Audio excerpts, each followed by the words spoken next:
Sometimes the biggest mistake isn't breaking the law, it's assuming you already know who deserves your respect.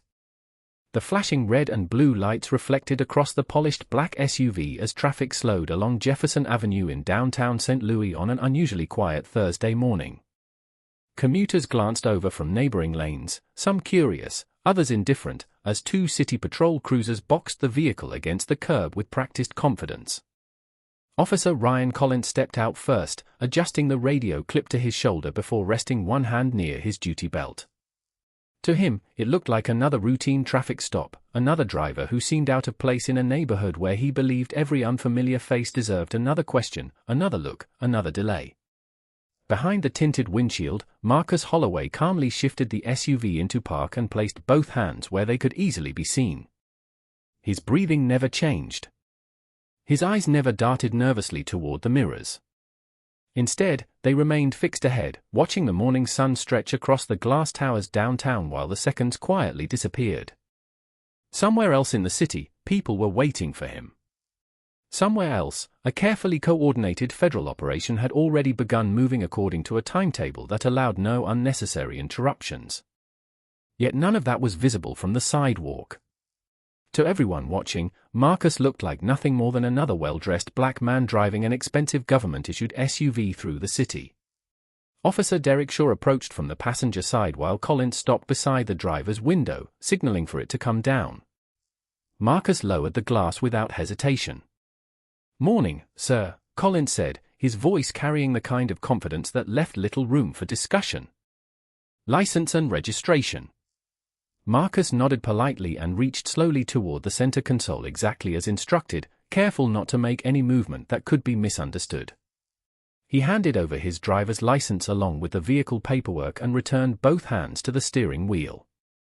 Collins studied the documents for only a moment before looking back at Marcus with narrowed eyes. "Where are you headed in such a hurry?" Marcus answered in the same steady tone. "Downtown. Official business." Collins raised an eyebrow. "Official business?" A faint smirk crossed his face before disappearing. "That's pretty vague." Marcus simply replied, "I'm already running behind." Collins exchanged a glance with Shaw. Something about Marcus's composure seemed to irritate him more than if the driver had argued. There was no panic. No excuses. No nervous laughter. Just quiet confidence that refused to match Collins's expectations. Around them, pedestrians slowed to watch from across the intersection. Several phones subtly lifted into view. Engines idled. The city continued moving, unaware that every passing second carried consequences none of the spectators could possibly imagine. Collins took another look at the government registration, then back at the calm man behind the wheel. "Step out of the vehicle," he ordered. Marcus met the officer's eyes for the first time that morning. His expression remained respectful, almost sympathetic, as though he understood something the officers did not. "Officer," he said evenly, "I believe you're making a very serious mistake." Collins gave a short laugh that echoed louder than he intended. "We'll be the judge of that." Marcus slowly reached for the door handle, knowing the next few minutes would change far more lives than anyone standing on that street could possibly foresee. Marcus stepped out slowly, keeping his movements deliberate and unhurried as the cool morning breeze drifted between the buildings lining Jefferson Avenue. He closed the driver's door gently behind him and stood exactly where Officer Ryan Collins instructed, his posture relaxed, his expression composed, his eyes never revealing frustration. The city continued moving around them. Delivery trucks rolled past the intersection. A cyclist paused at the traffic light. Office workers carrying coffee glanced toward the flashing patrol vehicles before continuing down the sidewalk, convinced they were witnessing nothing more than another routine stop. Officer Derek Shaw began walking around the sport utility vehicle, studying every detail with growing suspicion. Government license plates. Recently washed exterior. No visible damage. Everything appeared ordinary, yet something about the driver seemed too calm. Collins noticed it as well. In his experience, people usually talked too much when they felt nervous. They apologized, explained, argued, or searched for sympathy. Marcus Holloway did none of those things. He simply waited. Collins looked down at the driver's license once more before folding his arms. "Marcus Holloway," he said slowly. "You have an address outside the city. What brings you here today?" Marcus answered with the same measured voice. "Work." Collins tilted his head slightly. "What kind of work?" Marcus paused just long enough to choose his words carefully. "Federal business." The answer lingered in the air. Collins gave a brief smile that never reached his eyes. "Federal business covers a lot of ground." Marcus nodded once. "It does." Shaw returned from the passenger side holding a sealed envelope he had noticed resting on the front seat. He did not open it, but the bold lettering across the front immediately caught Collins's attention. "Official documents." Collins extended his hand. "Mind explaining that?" Marcus glanced toward the envelope before returning his attention to the officer. "It contains material related to an active assignment." Collins looked unconvinced. "Convenient answer." Marcus remained respectful. "It also happens to be the truthful one." For a moment, nobody spoke. The faint hum of traffic filled the silence while a city bus eased through the intersection. Somewhere nearby, church bells echoed across downtown, marking another quarter hour that Marcus knew he could not recover. Deep inside his jacket pocket, his government-issued phone vibrated once. Then again. Then a third time. He made no attempt to reach for it. Collins noticed the vibration immediately. "Expecting an important call?" Marcus answered honestly. "Yes." "Then whoever is calling can wait." Marcus looked toward the skyline where the federal courthouse stood several blocks away, hidden behind rows of office towers. "I hope that turns out to be true," he replied. Quietly. Collins interpreted the comment as confidence bordering on arrogance. Shaw, however, began noticing details that did not quite fit together. Marcus's polished shoes carried traces of courthouse security screening powder near the soles. His watch displayed a synchronized military-style time format. Even the identification wallet clipped inside his jacket appeared unusually professional, though Marcus had never reached for it. None of those observations proved anything individually, yet together they suggested a man accustomed to responsibility rather than improvisation. Before Shaw could mention any of it, Collins spoke again. "Until we sort this out, nobody is going anywhere." Marcus took a slow breath and offered a calm nod. "Officer Collins, I understand that you are doing your job. I only ask that you consider one possibility." Collins stared back. "Which is?" Marcus answered without raising his voice. "That every minute this stop continues, the consequences become larger than either of us standing here can currently see." Across town, several federal offices had already begun asking the same question. Where was Marcus Holloway? Officer Ryan Collins glanced toward the growing line of traffic stretching behind the patrol vehicles before returning his attention to Marcus Holloway. What had begun as an ordinary stop was quietly becoming something else, although he could not yet explain why. The driver standing before him showed none of the signs Collins had come to expect during years on the force. Marcus never complained about the delay. He never demanded special treatment. He never raised his voice. Instead, he remained patient, almost as though he understood that character was often revealed when time became uncomfortable. Officer Derek Shaw stepped closer, lowering his voice so only Collins could hear. "Everything checks out so far. Registration is current. Insurance is valid. The vehicle belongs to a federal fleet." Collins frowned. "That does not explain why he is here." Marcus heard the exchange but offered no interruption. Another vibration echoed from inside his jacket. This time it lasted longer before stopping. Collins folded the paperwork and looked directly at him. "Who keeps calling you?" Marcus answered honestly. "People expecting me to arrive." "Family?" Collins asked. Marcus shook his head. "Colleagues." Collins studied him carefully. "Doing what?" Marcus paused for only a second. Trying to keep today on schedule. The answer sounded simple, yet it carried a weight Collins could not identify. Across the street, a woman waiting for a bus quietly watched the scene unfold. A delivery driver slowed his van just enough to take another look before continuing down the avenue. The flashing lights had transformed an ordinary corner into an unexpected stage where everyone believed they understood the story simply because they could see it. None of them knew how much remained hidden beneath the surface. Marcus looked briefly toward the federal courthouse in the distance before lowering his eyes again. Every minute mattered. Months of planning had led to this morning. Multiple agencies had coordinated their responsibilities down to the minute, trusting each person to be exactly where they were supposed to be. Delays created uncertainty. Uncertainty created risk. Yet Marcus refused to allow urgency to replace courtesy. He had spent an entire career learning that respect was never a weakness. Collins finally spoke again. "You seem unusually calm for someone being held up." Marcus offered a faint smile.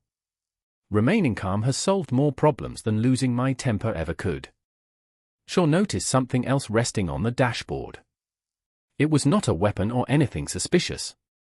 It was a neatly folded map marked with several downtown locations and handwritten notes beside each one. Before he could ask about it, Collins extended his hand. "I would like your phone." Marcus looked at him respectfully. "Officer, that phone contains secure government communications. I cannot voluntarily unlock it without authorization."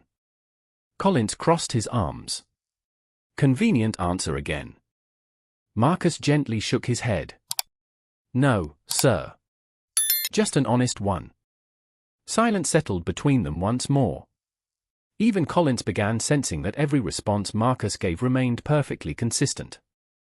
There were no contradictions, no nervous mistakes, no changing details. Only calm professionalism. Then the radio clipped to Collins's shoulder crackled to life. The dispatcher sounded noticeably different than before. "Unit 12, please confirm your current location and advise whether you are involved in a traffic stop involving a black federal sport utility vehicle." Collins immediately reached for the microphone. "Affirmative." "Why do you ask?" Several long seconds passed before the dispatcher answered again, her voice now carrying unmistakable urgency. "Stand by. We have received multiple requests from federal agencies attempting to locate an individual named Marcus Holloway." Marcus slowly closed his eyes for a brief moment before opening them again. He did not smile. He did not celebrate. He simply looked at Officer Collins with quiet understanding, knowing the morning had just entered a very different chapter. The words from the dispatcher lingered in the air long after the radio fell silent. Officer Ryan Collins stared at the microphone clipped to his shoulder, waiting for someone to explain why multiple federal agencies would be searching for the quiet man standing only a few feet away. Before he could respond, the radio crackled again. "Unit 12, remain available. Additional information is being forwarded to your supervisor." Collins slowly lowered the microphone, refusing to let uncertainty show on his face. He looked back at Marcus Holloway, expecting some sign of satisfaction, perhaps even a smile. There was none. Marcus remained exactly where he had been since stepping out of the vehicle, his hands relaxed at his sides, his expression calm, his attention focused on the officers rather than the growing crowd gathering along the sidewalk. "You knew this was coming," Collins said cautiously. Marcus answered with quiet honesty. "I knew people would eventually realize I had not arrived where I was supposed to be." Collins folded his arms. "You could have said more." Marcus nodded respectfully. "I answered every question you asked. I simply could not discuss an active federal assignment in public." The response only deepened the silence between them. Officer Derek Shaw shifted his weight uneasily as another vibration came from inside Marcus's jacket. This time the sound continued for several seconds before stopping. Shaw glanced toward Collins. "Maybe we should verify this before we go any further." Collins hesitated. Years of experience had taught him to trust procedure, yet something inside him resisted admitting that the situation might already be slipping beyond local authority. Across the intersection, more people had stopped walking. A construction crew paused beside their truck. Office windows overlooking the street slowly filled with curious faces. Nobody knew why the atmosphere had changed. They could only sense that it had. Marcus looked toward the skyline once again. The morning sun reflected from the glass walls of the federal courthouse, illuminating the city with a brightness that seemed strangely out of place against the growing tension. His voice remained steady. "Officer Collins, I understand you have responsibilities. So do I. Somewhere nearby, people are waiting for information that only I can provide. Every delay forces someone else to make difficult decisions without all the facts." Collins searched Marcus's face for any sign of deception and found none. There was only patience. The kind of patience earned through years of discipline rather than confidence alone. Suddenly another voice came over the patrol radio, stronger this time and unmistakably urgent. "Attention Unit 12. Captain Emily Brooks is responding to your location immediately. Maintain your current position. Do not release the individual until further instruction." Collins acknowledged the transmission with a brief reply. Moments later he noticed Shaw staring at the computer screen inside the patrol vehicle. "Ryan," Shaw called quietly, "you need to see this." Collins walked over and looked at the newly updated message appearing across the mobile terminal. The notification contained only a few lines, yet each one carried increasing weight. "Federal Priority Inquiry. Immediate supervisory coordination requested. Subject identified as Marcus Holloway. Contact with Federal Command pending." Collins read the message twice before looking back toward Marcus, who still stood patiently beside the sport utility vehicle without showing the slightest frustration. The difference now was not Marcus. The difference was what the officers were beginning to understand. Whatever they believed this stop had been only minutes earlier, it was rapidly becoming something neither patrol officer had ever encountered before, and somewhere beyond the city streets, people with far greater authority had already begun paying very close attention to the quiet man they had kept waiting. Captain Emily Brooks drove through downtown traffic with one question repeating in her mind.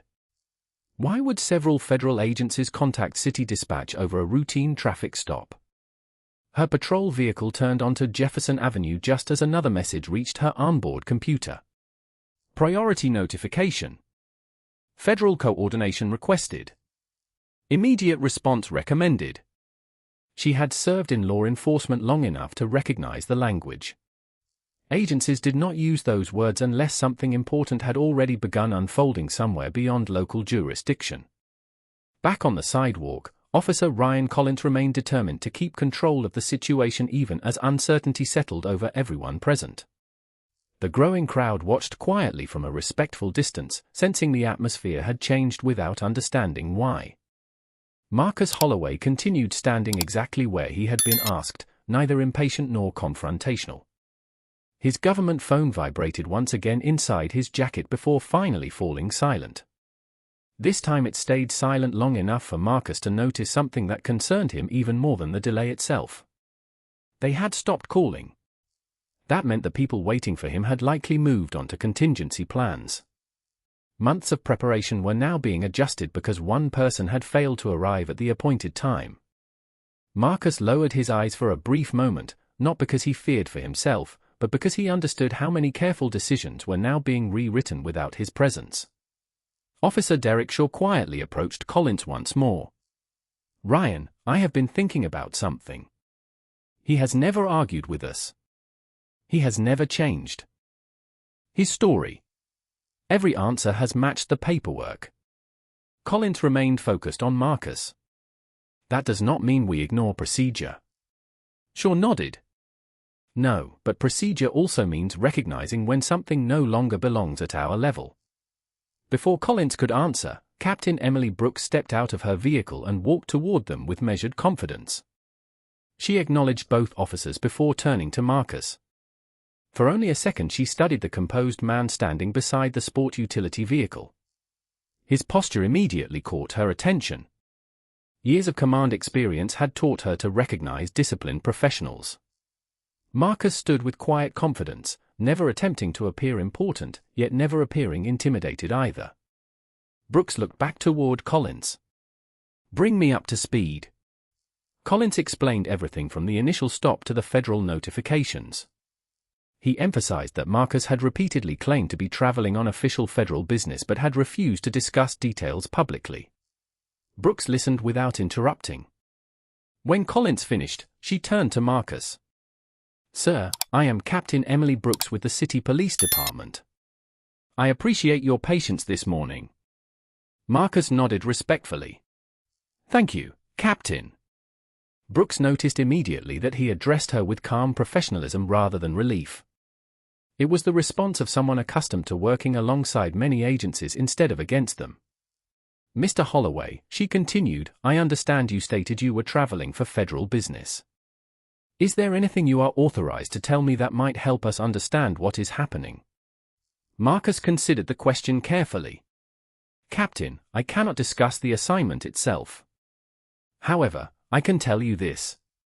The people attempting to reach me are not concerned about me personally. They are concerned about what cannot move forward until I arrive." Brooks held his gaze for several seconds. There was no arrogance in his voice. No attempt to impress anyone. Only quiet certainty. Before she could respond, another patrol vehicle arrived carrying a communications supervisor who hurried toward her with a tablet in hand. "Captain," he said, trying to remain composed, "Federal Command just requested a secure line. They said it cannot wait another minute." Captain Emily Brooks accepted the secure phone from the communications supervisor and stepped several feet away from the gathering crowd. Even Officer Ryan Collins could hear the change in her voice as she introduced herself. "This is Captain Brooks with the St. Louis Police Department." A calm voice answered immediately from the other end. "Captain Brooks, this is Deputy Director William Carter with the United States Marshal Service. Before we continue, I need you to confirm one thing. Is Deputy United States Marshal Marcus Holloway with you at this moment?" Brooks slowly turned toward Marcus, who remained exactly where he had been standing for the past several minutes. "Yes," she replied. "He is here." The response came without hesitation. "Thank you, Captain."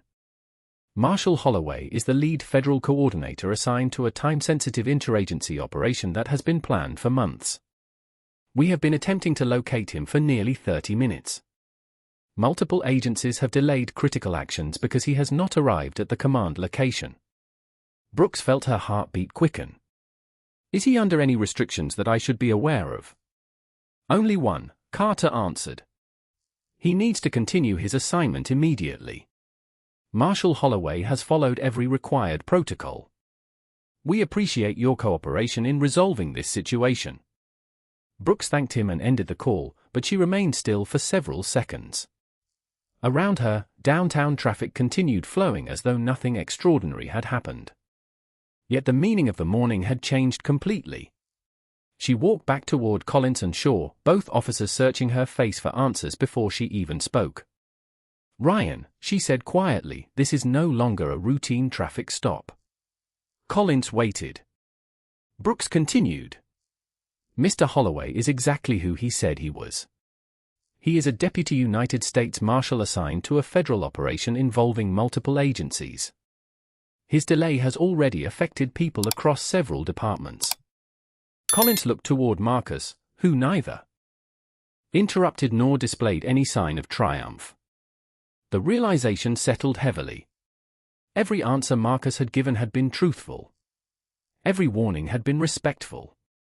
Every request had been measured. Shaw lowered his eyes for a moment, replaying the conversation in his mind. The paperwork. The government vehicle. The secure phone. The sealed documents. None of it had been hidden. They simply had not recognized what they were seeing. Brooks approached Marcus with quiet professionalism. "Marshal Holloway," she said, "on behalf of this department, I appreciate your patience today." Marcus gave a small nod. "Captain, I understand that your officers were making decisions based on the information they believed they had. My concern has never been about inconvenience. My concern has always been about time." Brooks noticed there was no bitterness in his voice. No anger. Only the steady focus of someone who had never stopped thinking about the mission waiting beyond this street corner. At that exact moment, the distant sound of approaching engines echoed between the downtown buildings. Several dark government sport utility vehicles turned onto Jefferson Avenue in perfect formation, their emergency lights flashing without sirens. They moved with quiet precision before stopping a short distance from the patrol cars. Men and women wearing federal identification stepped out with calm professionalism, scanning the scene before one senior official walked directly toward Marcus. Without a single dramatic gesture, the official extended his hand and said, "Marshal Holloway, we have been waiting for you. The command center is ready whenever you are." The silence that followed spoke louder than any explanation ever could. Marcus Holloway shook the senior official's hand with quiet professionalism before immediately reaching into his jacket and retrieving the government phone that had remained unanswered throughout the morning. The screen displayed a long list of missed calls and secure messages from agencies across the country. He glanced at them only briefly before looking at the official. "Give me the latest update." The official opened a secure tablet. The command team activated. The contingency timeline 12 minutes ago. Everyone is in position, but they have been waiting for your authorization before moving forward. Marcus nodded once. "Then let us get them moving." Captain Emily Brooks stood nearby, listening without attempting to interrupt.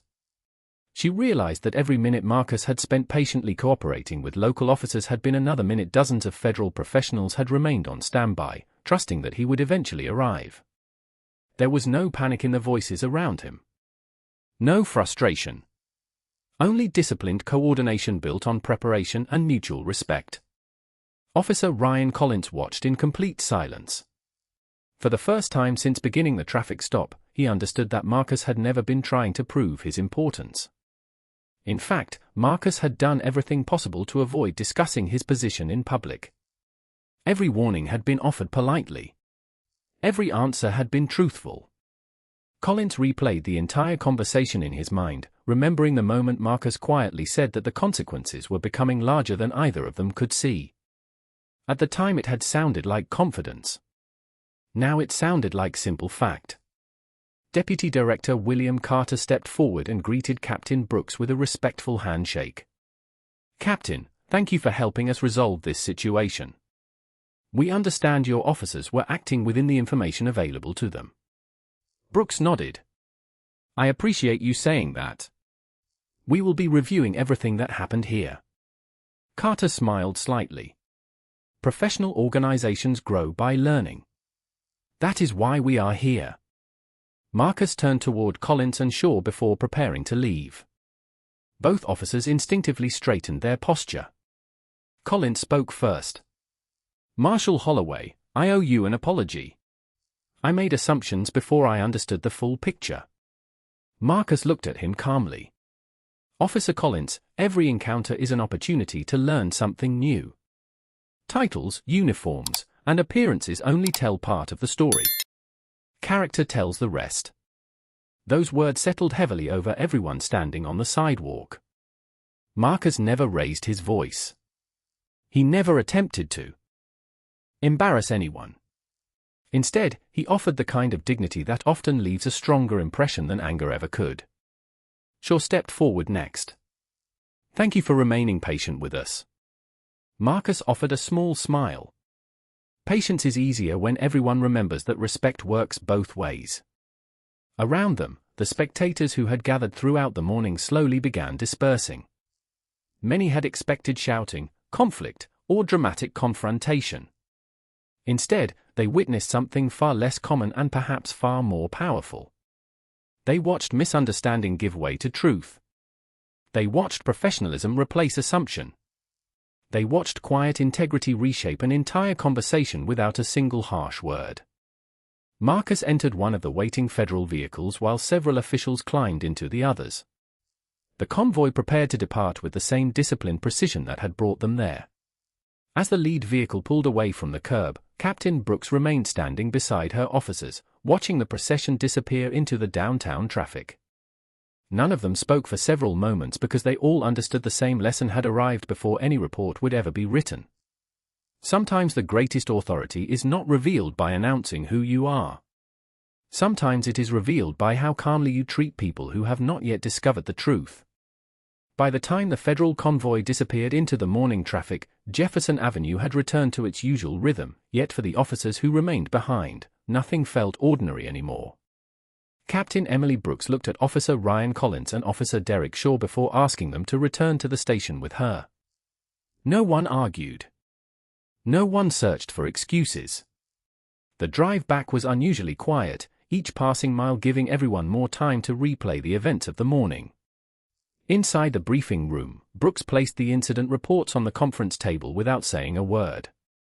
She allowed the silence to settle before finally speaking. Today was not simply about a delayed federal operation. It was about how quickly assumptions can influence decisions before every fact has been gathered. Collins lowered his eyes. The confidence he had carried only an hour earlier had been replaced by honest reflection. "Captain," he said quietly, "I kept looking for evidence that confirmed my first impression instead of questioning whether my first impression could have been wrong." Brooks nodded. Recognizing that is the first step toward becoming a better officer. Shaw leaned forward in his chair. "When I started noticing the government registration, the secure phone, and the consistency in everything Marshal Holloway said, I should have spoken up sooner." Brooks looked at both officers with calm professionalism. Every law enforcement officer will make difficult decisions. That is part of the job. What matters is whether we continue learning after those decisions are made. Later that afternoon, the department's Professional Standards Division opened a routine administrative review of the incident. The purpose was not to assign blame before examining the facts but to evaluate procedures, communication, and decision-making so future encounters could be handled more effectively. Collins fully cooperated, answering every question honestly and accepting responsibility for the choices he had made during the stop. He requested additional training in interagency coordination and bias awareness without being instructed to do so. For him, growth had become more important than protecting his pride. Meanwhile, across the city, Marcus Holloway finally arrived at the Federal Command Center. The delayed operation moved forward successfully after contingency plans had kept everything organized until his arrival. Several senior officials thanked him for remaining composed throughout the unexpected interruption. Marcus simply replied, "Professionalism is tested most when circumstances become inconvenient." Deputy Director William Carter smiled. "Captain Brooks called a few minutes ago. She wanted you to know their department has already begun reviewing today's events." Marcus nodded thoughtfully. "That tells me they are committed to improving, and that matters." Carter looked at him with quiet respect. Many people would have reacted differently after everything that happened. Marcus answered without hesitation. "If we expect the public to trust institutions, then those institutions must also be willing to learn from honest mistakes." As evening settled over St. Louis, Officer Collins remained alone in the empty briefing room, reading through departmental policies that he had not opened in years. Certain sentences seemed different now. They were no longer words written inside a manual. They had become personal reminders that every person deserves the same patience, dignity, and fairness before conclusions are reached. Sometimes the most important lesson does not arrive during a victory. Sometimes it arrives through a moment of humility that quietly changes the way someone chooses to serve every community they encounter from that day forward. Several weeks passed before Marcus Holloway and Captain Emily Brooks crossed paths again. This time there were no flashing lights, no gathering crowd, and no uncertainty hanging in the air. They met inside a regional law enforcement leadership conference where officers from local, state, and federal agencies had gathered to strengthen cooperation between departments. Brooks welcomed Marcus with a genuine smile and extended her hand. "Thank you for accepting our invitation," she said. Marcus returned the handshake warmly. "Thank you for asking." Conversations like these prevent future misunderstandings. As the conference began, Brooks addressed the room with complete honesty. She did not hide the events of that morning or attempt to soften the lessons her department had learned. Instead, she explained how quickly assumptions can influence judgment and how easily valuable opportunities are lost when people stop asking thoughtful questions. Around the room, officers listened carefully, not because they expected criticism, but because they recognized themselves in the story. Every badge represented responsibility. Every uniform carried authority. Yet every person, regardless of rank or assignment, remained capable of learning. When Marcus stepped to the podium, he spoke with the same quiet confidence that had carried him through the traffic stop. He never mentioned embarrassment. He never spoke about winning or losing. Instead, he spoke about trust. The strongest partnerships are built long before emergencies happen, he said. They begin with respect, curiosity, and the willingness to see the individual before making assumptions about the uniform, the title, or the appearance. The audience remained silent, reflecting on every word. After the conference ended, Officer Ryan Collins approached Marcus one final time. Months of reflection had changed the way he carried himself. "Marshal Holloway," he said sincerely, "I wanted to thank you. You could have responded with anger that day. Instead, you responded with patience. That gave me the chance to become a better officer." Marcus smiled gently.